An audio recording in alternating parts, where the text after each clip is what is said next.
Hey all, him back here on TikTok. You won't believe what happened to me while I was gone. So one night I'm out dancing with my friends. I'm moving, I'm grooving. You know how much I love disco music. The club was popping. But then I decide it's time to go and start taking the scenic route home.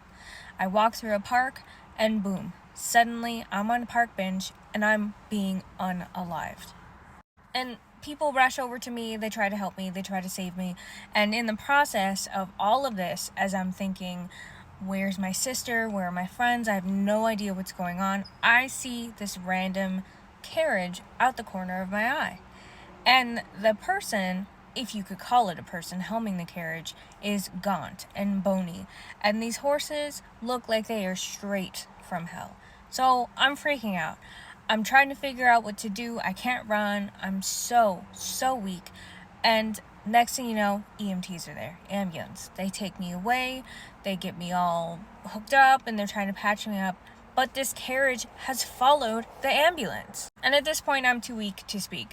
So I can't say what I want to say, which is, hey, there's a guy with a carriage with hell horses following us. We should probably go faster. But the guy in the carriage ended up capturing me anyway. And despite all of my best efforts, he took me to purgatory.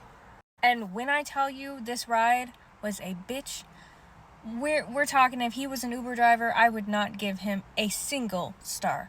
Just no concept for the passengers, driving too fast, too slow. At one point, driving so fast that half the carriage is up off the ground and I'm smushed against the window on the left side. No manners, no home training. But I get to purgatory, and then this is where I meet the goddess of purgatory, and she is gorgeous. And she hates me. Literally, she hates me. Nevertheless, I'm trying to schmooze. I'm trying to be my best self so that maybe she'll send me back to the land of the living, or maybe at least she'll send me to heaven so I can be with my ancestors, with my granny, all of that. And as I wait for my sister. But that's not what happened, y'all. Because I must have done something to somebody, because she sent me straight to hell.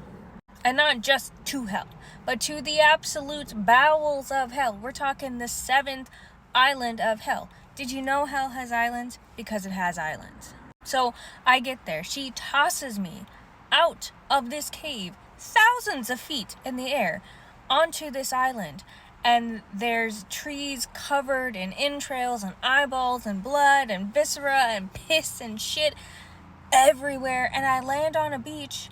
And when I tell you, that beach was covered in teeth, molders, bicuspids everywhere, like grains of sand. I'm freaking out, as anybody would be.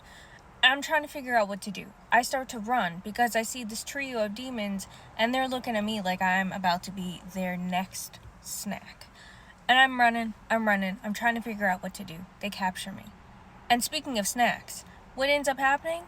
I get saved by a vampire and his ragtag group of other hellions, other souls who are damned, I guess. Anyway, me and the vampire, we become friends, and he agrees to help me get out of hell. And we are going through it, y'all. We go through an island that's so humid it makes New Orleans look like the winter. An island that is so cold it makes your bones and blood just freeze over. We, along the way, end up meeting this really charming werewolf, actually. I think he was a dancer in the Renaissance, but I'd have to check with him, He was great. He was French, he was charming, and of course, both of these men are bisexual, which is great for me, a fellow bisexual. But as we're going through this journey, I died like 2 or 3 other times, and I was very surprised, as I'm sure you are right now, by the fact that I kept coming back from dying. Like, who dies in hell only to come back and die again in hell, But then, oh my gosh, just when I think that nothing could get worse, that things can't get weirder, I meet a demon fucking princess. And she's the most beautiful creature I've ever seen in my entire life. I'm completely gobsmacked when I meet her.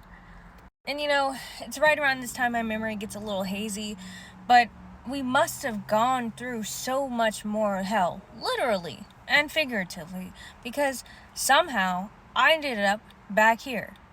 And wouldn't you know it, back in the land of the living. I can breathe again, everything's fine. Now, clearly, if you stayed around this long, you know that none of that is actually what happened to me. But it did happen to somebody I know. My main character, Saphira, and this is a plot of my book, No One's Gonna Take Her Soul Away. So, if that sounded good to you, highly recommend you check the book out. You can find it if you go into my bio and you click on the thing, pick a fruit from the tree that's there, and you'll find access to the book. It's a little dicey trying to figure out how to tell you where to go to the book without mentioning the word, but you get what I mean. Happy reading!